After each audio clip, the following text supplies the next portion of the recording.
I've been doing simulation for a long time, and that got me into process analysis. So if you look at a process, if you map it out, in any block of a process, you have stuff going in, stuff being transformed, maybe mixed, maybe being separated, and stuff going out. It may be split, it may be combined, it may be both. Okay, so what our job is to figure out what's going on with this, map it all out, define it, and figure out some way to do it better. I also just want to introduce myself briefly. There's a guy named John Machida Jr. He was the guy that held the world record for being the fastest talker, and this is him.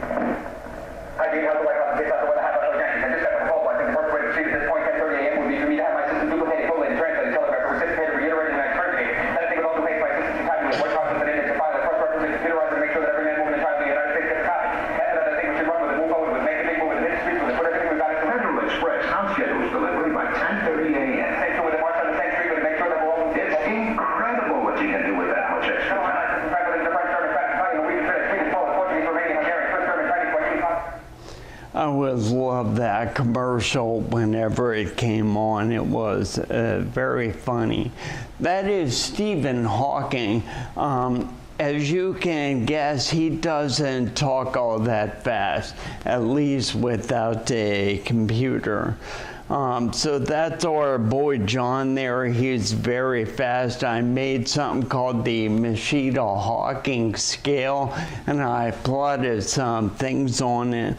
So there's our boy Stephen down at the bottom. That's young me wearing a ferociously bad 80s jacket, and this is the current me. So my speech is slowing down, but I like to think my knowledge of process analysis, systems analysis, and business analysis is moving in a Hawking-like direction. All right, so these are just two graphic examples of the kinds of simulation I've done over time. And in order to simulate something, you have to really understand the system. You have to know what's important, what's there, what goes in, what goes out, what will affect the results, what you can change, what you can get data for, and so on. So the item here on the left is showing the internal and external temperatures through a cross-section of a steel billet being heated in a some kind of reheat furnace so it can be rolled.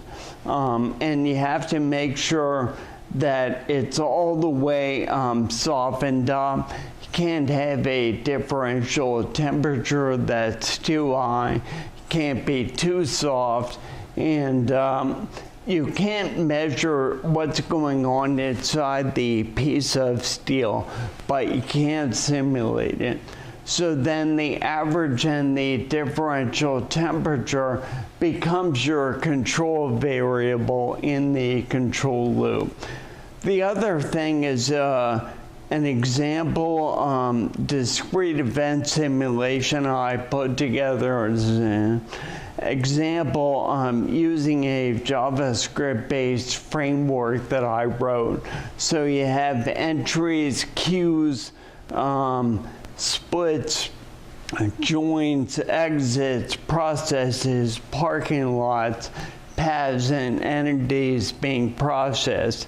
And within that, you can give all those things characteristics any way you want, any kind of data, any kind of representation of what you're doing. then you can replummet change characterizations and see if the changes you're proposing make the overall system better. So these are the industries I've worked in over time or served in one way or another, or quite a lot of them. The end use for these things is design and sizing, operations, research, controls I mentioned, operator training, that was nuclear power plants, and there was a company called S3 Technologies which had an office right near here. They're still around in some form. Risk analysis, economic analysis, impact, and obviously process improvement. Some of the architectural considerations are continuous simulation is based on systems that are described by differential equations, so they're mostly continuous quantities, they're physical quantities, and discrete events are basically you process an event logically. When it happens, then it waits. And these are very often, particularly discrete event simulations, combined with Monte Carlo analysis. Another architectural consideration is interactive versus fire and forget. So a training simulation will be run in real time, and it'll be like a video game. You do something, it does something, you do something, it responds. Real time versus non-real time, covered that. Single platform versus distributed. A single platform might run on just one computer, like a video game or many design things we did on desktops. Distributed may be a whole bunch of full scope simulators of weapon systems, all networked in an environment, and they all fight each other. They do that for evacuations, crowd control, threat mitigation, a lot of things like that. And there are protocols that coordinate everything. And then deterministic versus stochastic. So that is, some things generate a single point answer. The continuous simulation I showed you, that generates one answer. You put in so much heat using certain mechanisms over so much time, the temperature goes up, there's no variability. But if you're doing a land border crossing, a vehicle comes to a checkpoint, there are many things that may change how long that process takes. So you gather data on there, and then you run the simulation using the random output, and then you run it multiple times to see how the results combine. So you don't get a single point result, you get a cloud of results and characterize them statistically. So here's the framework. This is basically what I would write were I filling out the first section as you all did. And this is based on having done this through many, many cycles in many, many industries over a certain period of time. So I'll go into these steps one by one in more detail. So you see there is an as-is state and a to-be state that shows up in a couple different places. The to-be state, that's all standard BA type language. You see it in job ads a lot. functional and non-functional requirements, and verification, validation, and accreditation. So there are basically the processes you go through to figure out what you want, what the customer needs, what they're asking for, what they really need, propose solutions, test them out, do it, test it, see if it works, accept it. So I plotted this out. This was an interesting exercise for me. When I got the CBAP cert last summer, it was all kind of diffuse, and I'd seen everything before, so it was easy to pick up on. No place in the book did they tell you do this, do this, do this, and do this. And they can't, because everybody does something different. And they don't want to really put you in a straitjacket of what you should do. Y'all are smart. You'll figure it out. You'll adapt to the situation, and you all have. But what I did do is I plotted out my steps that I use as a rough framework. And then I plotted out the 6 subject matter areas in the BABA, and I put in a heavy X that's bolded for situations where there's really a direct match, and then a slightly smaller, grayer one to say that comes up less often, but there's a cross map there in some situations. And you could really argue that you can cross map almost anything to almost anything else. But the trend basically is upper left to lower right. So the stuff in the BABA really is in kind of in order. Again, they give you all the pieces, all the techniques. It's a little loose, but it does kind of flow in the direction that seems appropriate. So project planning, that's a little bit of just how you kick it off and how you organize things. There's a lot of overlap with project management, PMP type stuff, PMBOK type stuff. So that's how you kick it all off. The intended use is a handful of statements saying what the customer wants to use the solution for, or particularly what they might want to use the simulation for, but the solution more generally. So that's their idea of what they think they want. And then you take a look at it and figure out what assumptions you're making. So you will look at what things you won't look at, what things you'll purposefully ignore, what situations you'll cover, some things about the scope. You'll talk about the risks.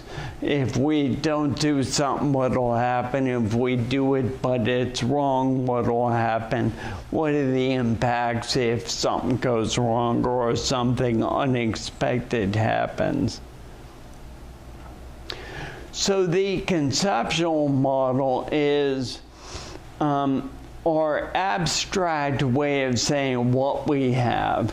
And this comes up in different ways. I mean, if you map a project, it may be pretty cut and dry. You can diagram it. So that's kind of an as-is sort of situation. But once you figure out what's going on, maybe you'll end up writing a series of equations to describe everything. And here's where the whole thing gets maybe a little bit abstract. There are a lot of ways to represent different aspects of a system, and it's sometimes hard to get them all in sync. But we call it a conceptual model because it's our concept of what the system is.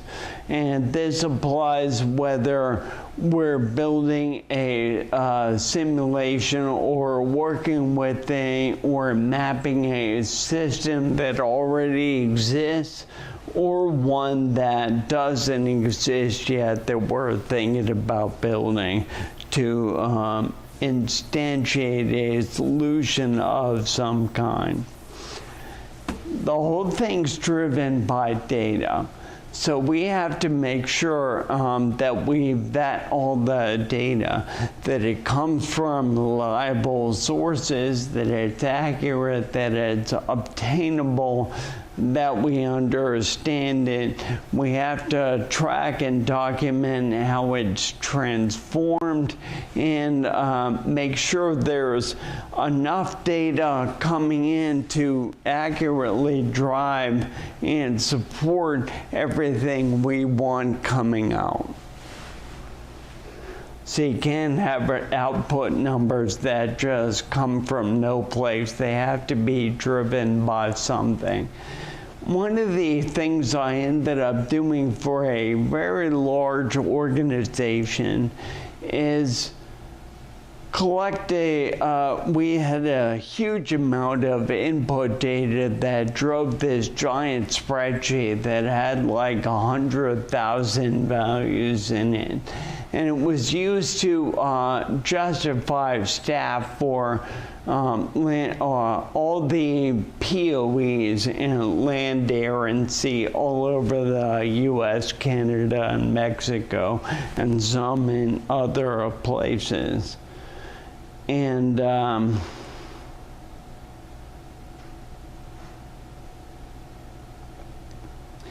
we got these numbers that went in the spreadsheet every year, but we couldn't tell if you got numbers that said this thing happened at this port and it's a year's worth, and then all the monthly reports and the daily reports and the hourly reports, they didn't agree with each other.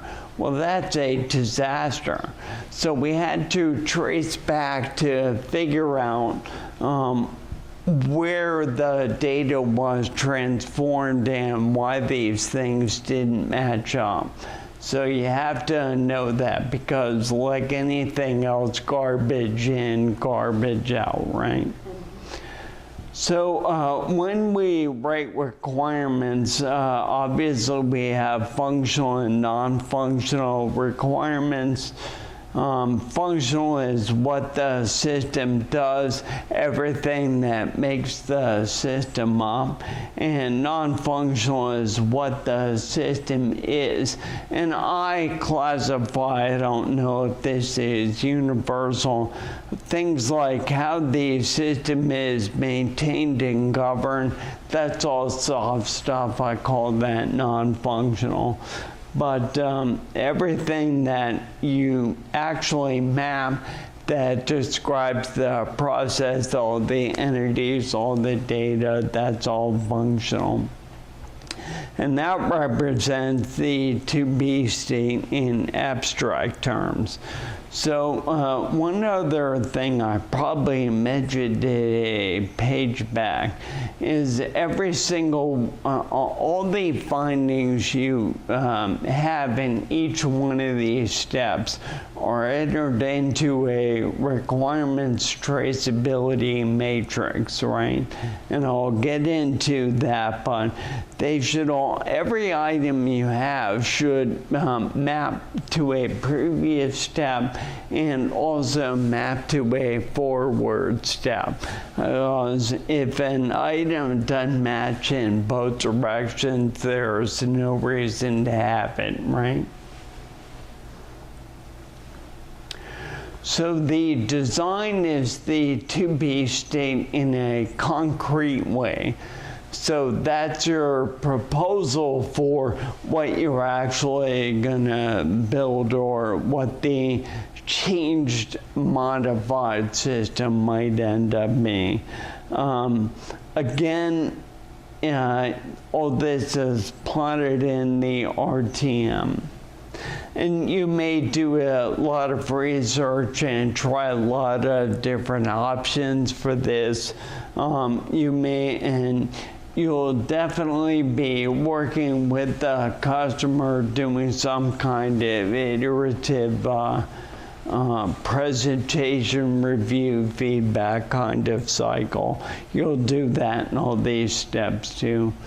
The implementation is where you actually build or modify whatever you're gonna do. And it may be a transition, or it may be something new you build, but that's all covered in this step. Testing. So you're really testing a couple different things. One is how the system works. Can you control what you need to control? Do people understand it? Will it let you generate the outputs you want? And then also it tests the accuracy of the outputs themselves. And sometimes those are, if there are previous results and you know, for example, you want to see if your simulation is accurate, you test it against historical data, so then you know.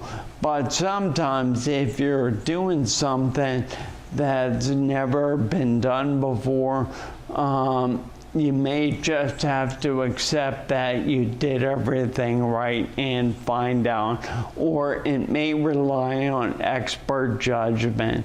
You know, if I do all these things and the logic is all right, then the experts say, yeah, that really did put out what we expect. And there are some live links in this too. So there may be different software for doing this, but ideally all this would map to the RTM somehow.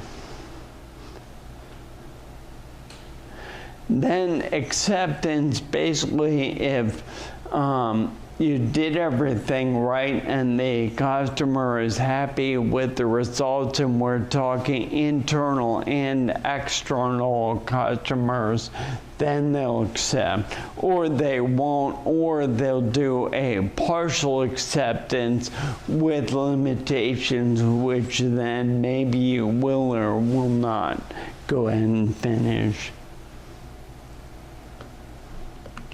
All right, like I said, there's a bit of a cyclic nature to this whole process. It's a little bit diffuse, and basically you'll go around the cycle of conceptual model, data, requirements, and design, and keep honing it till you have everything right, till you get your result running or behaving the way you want, and so the customer is happy with it. And the intended use drives all of this. All right, there's a couple of new terms that I think of, and they're not new, but maybe new in this context. I think it'd be great if they were in the BABOK, this particular dichotomy. So discovery is qualitatively finding out what's in the process. It's actually mapping it out, drawing what goes where, what's there, how many of them there are, what's connected to what are the operations, and so on. So those are the nouns and verbs of the system. And then data collection is a quantitative process, and that says and basically adjectives and adverbs. So it's how much, how far, how long, how many, why, where do they go, what are proportions, things like that. So you do discovery first. Once you understand what the system is, then you can quantify it, and so you do data collection second.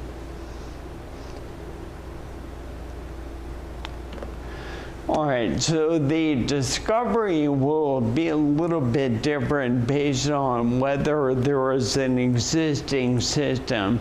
If there is, you take a look at what's there, and then you have all the raw material for changing either the characteristics of the original process or replumbing and reorganizing the original process. But if you're doing something new, doing a greenfield type project, you may not really have a discovery. Your design and your proposals and your testing, that's really the discovery. So you're discovering the solution out of whole cloth. Let's do something else. We'll take a little break for this. Can I have you read off some of the steps you do in a weird or non-standard analysis?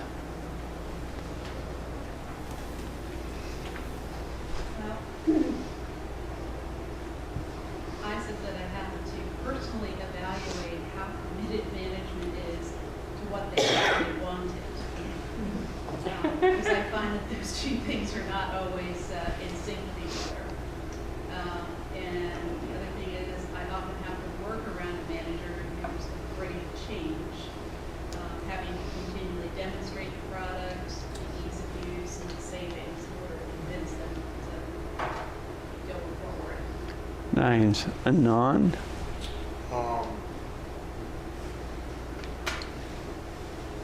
I would say sometimes I go back and forth with the clients or with the stakeholders. Not everything is going to be as generic, so how you go back and forth with them, or to redefine the scope or something. Right. Simon? Mine was basically just making executive decisions on my own without having to do that back and forth, because it is endless and the timetables are often very static. Okay, and sometimes you can't do that, no doubt. So this just describes process mapping. So it's there are so many ways that it can be done. The animation I showed you before of the discrete event simulation, that is basically a process, and I've mapped many. I'll show you some examples coming in. Most of the ones I've done in my career are stuff coming in, getting processed, and coming out. But there are other things where a lot of things just stay in the system, and if they don't really come in and go out, then what they're doing is changing state. So reliability and maintenance simulations and logistics support, you're not getting aircraft in and aircraft out of a unit. You've got X number, and they may require parts, and they'll require service, and they'll require inspections of various kinds, but they don't go in. So if you remember the Babcock, there are a ton of different kind of diagrams and things like that. My favorite is process mapping, but even timing diagrams and state diagrams, I do them all kind of like a process diagram. They all look the same to me. So here are some examples. In the paper industry, this described a system in Quebec City. The whole drawing really took 7 pages to do to show all the equipment. And basically what we're doing is dropping wood chips into these thermomechanical refiners, and we're putting them between these big 5-foot discs with these teeth on them, and we're putting it under pressure, and we're driving it with a 22,000 horsepower motor.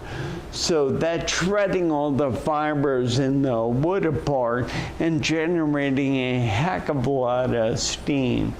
So we're feeding it, pre-steaming the chips to soften them up, feeding in through a pressurized screw conveyor, refining them, blowing off steam, separating steam out, having paper and liquid or pulp and liquid come out, go to a secondary refiner, doing the same thing, getting rid of more steam and separating everything out into a big tank. They call them chests in the paper industry. They might be big cinder block monstrosities, and there'll be an impeller at the bottom, or maybe a handful to keep it mixed up so it doesn't coagulate. So that's one example. Paper pulp or wood pulp is fascinating stuff. There are like 20 different measures of the kind of paper it makes and the qualities that all go into the result that you have. And if you think about wrapping paper, magazine paper, tissue, newsprint, they're all very different, require very different kinds of fibers and whatever. So there's a lot of industry sort of tradecraft buried in there. But the basic mapping of the process is the same as you would do for anything else. So this is a system in what we call an off-gas system for a nuclear power plant. This is page 1 of 3. There are 50 systems like this, fluid and electrical, in a plant of various complexity. Basically, the whole point of the system is to suck the gas out of the condenser, so the system only has water in it. So if you know what a power plant does, nuclear otherwise, it boils water, generates steam, drives a turbine of some kind to make electricity, and then condenses the steam to be boiled up again. But there are leaks, so air gets in. That's not good. And also, because it's a nuclear plant, the neutrons running around making the reaction actually split the water molecules up. So you have to pull all the non-condensables out of the condenser here, and there are all kinds of ways to do it to start, but once the pressures get really low, you actually use steam and these steam jet air ejectors to pull it out. And then you go through, you recombine the hydrogen and oxygen and go through a pile of separators to get rid of more and more moisture, let the short-term radioactive stuff decay, filter things out, and finally the last of the air goes back outside, and it's safe at that point. That is a land border crossing on the southern border of the U.S. It processes private vehicles, commercial vehicles, and pedestrians. And that is actually a tool we built called Border Wizard that interactively and graphically allows us to build models, and then we run them, and then entities, we can see them actually go through, take certain amounts of time, and all the different rectangles, they can be routed from one place to another. For example, everything will go through a primary, then some percentage, and that's based on certain characteristics the border crossers have, will go to various kinds of secondary. Some will go right to the exit. So we studied these to make sure to try to make the processes more efficient while maintaining proper security. And then that's just a one page near the end of a generalized study I did to build my own discrete event simulation tool. So I was figuring out what standard components I needed to include. Because if you look at that, we had a lot of very specialized things in there, but in reality, they're all variations on a smaller number of generalized objects. So again, I started off talking about process mapping, and a process has inputs and outputs. Transformations happen in the middle. There are sources where the inputs come from, and customers to which the outputs go. The way they normally talk about this is a standard BA/Babcock term as SciPy. So source, input, process, output, customer. But if you write it backwards, you're starting with what the customer needs and then putting something together that generates that output. So if you think it in terms of Copus, then you'll have a customer-first approach. That is just an enumeration of the standard components I created. So data collection, here are, once you understand what's in a process, then you can figure out everything you need to collect about it to characterize the system. Again, the system itself are the nouns and verbs. These are the adjectives. And data collection is basically the observation technique of the BABA, one of my favorites. There are so many ways to do this, it's ridiculous. Doubtless you've all done quite a number of them. And also another important thing is domain knowledge. So every industry has things you need to know about it. I was talking about wood pulp a while ago and how specific that is. That's one part of domain knowledge for that industry. Knowing what equipment is available to do different things was another part. Knowing thermodynamics and fluid mechanics was another part. But I've also done processes where the people I was learning from and were walking me through the process, they taught me everything I needed to know. So I was learning from them. I could have done that as a high school student, okay, and didn't take anything special to do, and that was for an insurance company.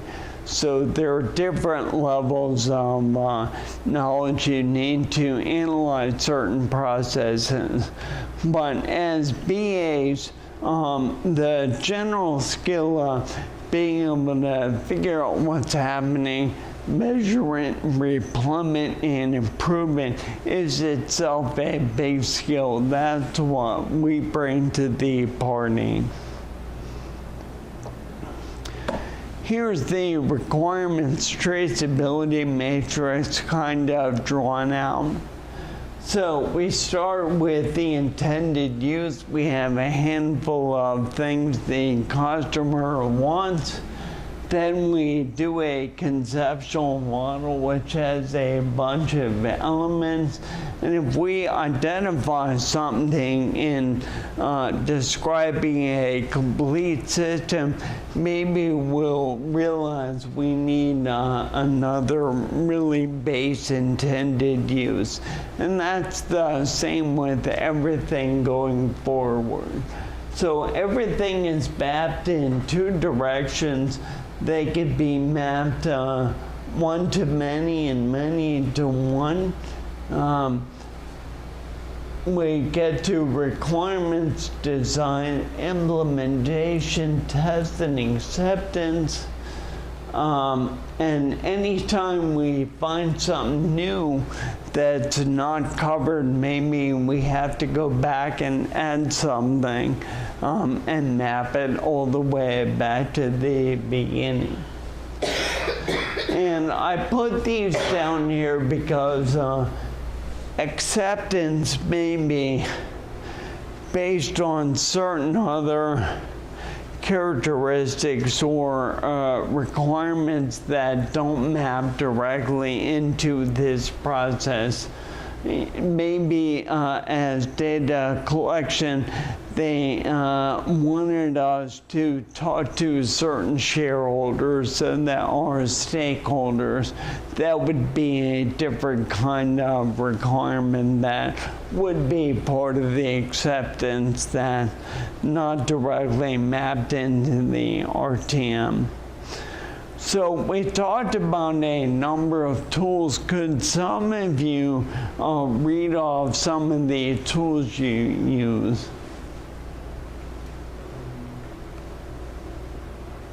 Software tools that we use? Any kind of tools. I use like Google Drawings to draw documents. Also Google Docs for documentation. Of course, email.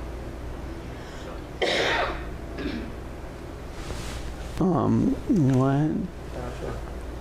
Jira and Confluence are big Atlassian products, and Excel. I live and breathe Excel. You're my hero. Wanna give it a try? Okay. I'm a technical writer, so that's that. Awesome. Microsoft Word, developer tools, and RoboHub. Robo Help. Nice. That's a new one. I haven't heard that before. I know, yeah, but not as a BA. So that's interesting. So again, I keep talking about going around and around with the customer on all this.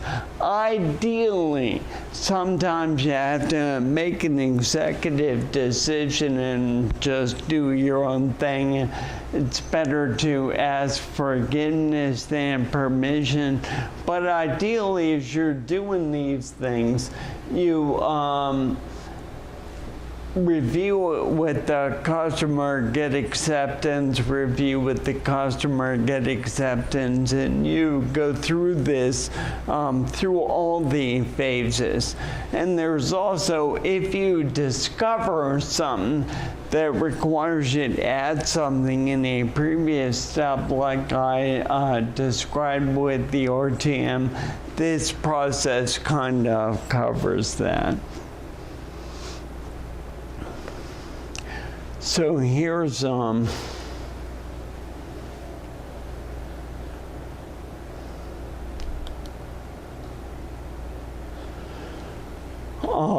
just another example of a simulation I wrote. So it looks very much like what you've seen before, with a few things rendered in 2D and 3D at the same time, and leave it to it stereoscopically so you can view it as VR in 3D. So that's all a nice JavaScript framework that does all that. So, like I said, I've mapped out a whole bunch of different processes that sort of work the same way. All right.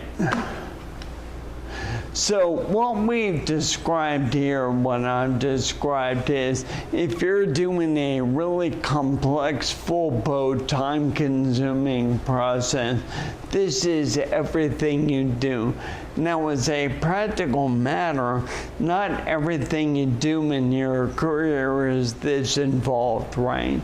But even if you do something in a more relaxed, more casual, more informal way, you still implicitly do all these things. They all happen mentally. I mean, you know what you're trying to accomplish. Somebody already accepts it, but a lot of stuff may go unsaid.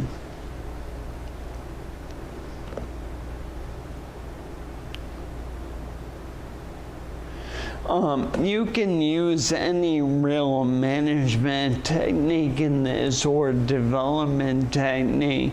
Agile and waterfall both have their place. You can try multiple options. The process is pretty flexible, like I described. This is a pretty cool book, but even cooler than the book itself, I always love this cover photo. And what I'm trying to show here is that you want to be thorough in your work. You want to make sure you haven't left anything uncovered. And that involves looking at things from every possible angle. And the techniques in the BABA give you some guide to doing so many different things that it'll naturally cause you to look at things from a lot of different ways. There are some formal techniques that do that. UML tries to decompose problems from the point of view of the users, the customers, the stuff going through a process, the process steps, everything else.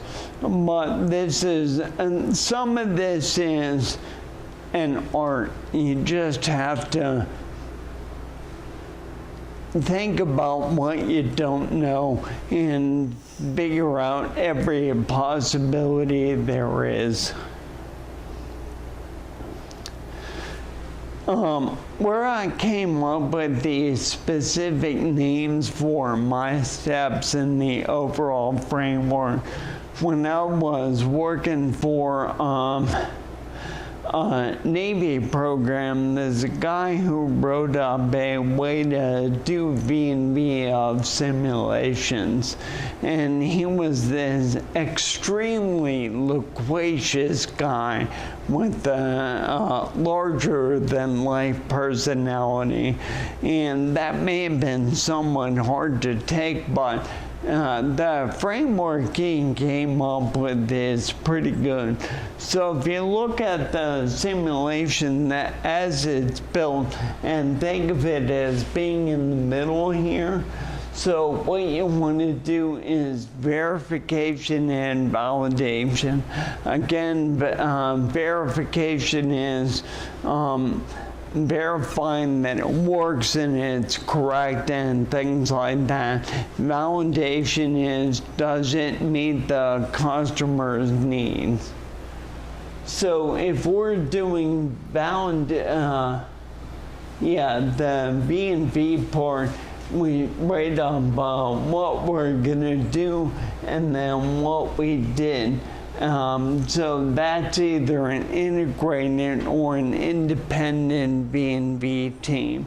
And then the accreditors, the people who say, okay, yes, this is good, they'll write something that looks at the V&V process and artifacts and how we gonna accredit this, what are our acceptance criteria. And then when it's all done, we say, okay, here's what our review was, and eventually you end up with a decision. And I have links on my website where I describe this and link to the documents that describe their process. A lot of times what we're trying to do is do something better, okay?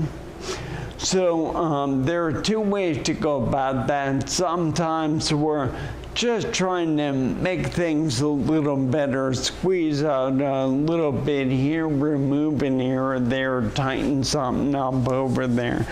But sometimes you see a way to completely redo things, either by reorganizing or using a new technology, and I call that the big kill. There are a number of ways to do that. There are Six Sigma techniques, lean techniques, automation, elimination, substitution, and then you change sub-processes and see how it affects the larger process. Theory of constraints comes into this. A system is always constrained, right? Because if it wasn't in some way, trivially, its throughput would be infinite. We know that can be. But we have some sort of tie-up, so we change something and see if we move the constraint or relax it to a degree that we can get more through it in some way. Monte Carlo analysis, I mentioned that if you think about driving to work, you can say, you know, some days you pull out of your driveway and everything goes great. Hit every green light, there's no wrecks. Maybe it's a light day because it's summer, there are no school buses, or everything goes wrong and your car breaks down, takes you 3 hours. So if you can imagine writing a simulation for driving it to work, you can plot out all the roads, all the other vehicles that can be on the road, time of the lights, weather, mechanical condition of your car, whether you had a fight with your spouse, just about anything. All this can be mapped, it can all be quantified, and if I were going to build a simulation of this, I would go through my steps and make it happen. And finally, if I'm driving random outcomes, I have to have some idea. You know, I have all these events in a simulation, but, you know, I won't say something takes 3 minutes and that's it. It might take anywhere from 1 minute up to 9, you know, and there'll be a shape to the curve by the number of samples, and there are a ton of different shapes, and you know, there are long-tailed things. These are just some samples I came up with to illustrate the idea. And when you stack a whole bunch of these on top of each other and run many samples, you get a range of emergent outcomes. So Monte Carlo stuff has to be driven by a lot of sample data. And that is it. Let's have some people talk about the last thing. What are some of the end goals you've done for business analysis? I'll take it. I work for United Parcel Service. So some of the things we've looked at is simplifying returns for a retailer and their customers, recovering fuel-related cost fluctuations, and blocking or restoring delivery service to areas affected by natural disasters.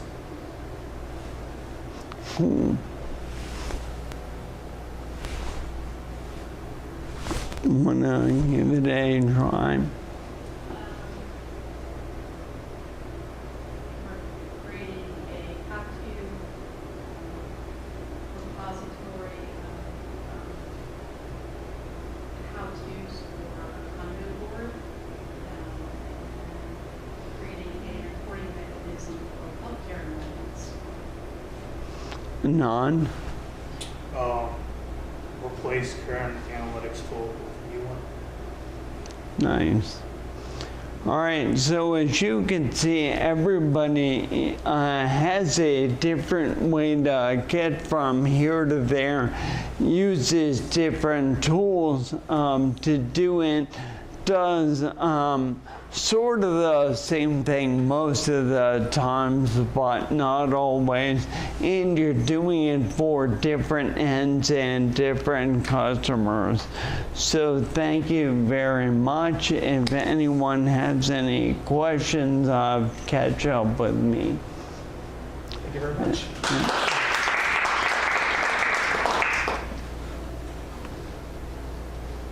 I have one question. In your experience, how often has a mathematical simulation such as that helped in non-scientific environments? Well, border crossings aren't, you know, a scientific environment. And we did those simulations to figure out ways to make sure a new port we designed will meet the measures of effectiveness that were called for based on the anticipated traffic. So you do the design, simulate it, and find out it does or does not meet the criteria. So that kind of thing happens a lot. And some of these get very complex. So I was on a program for 5 years doing R&M for fleets of aircraft. And it was really almost a religious war, talking about only mechanics and data and relationships inside the model. Can we do this a different way to make it more tractable?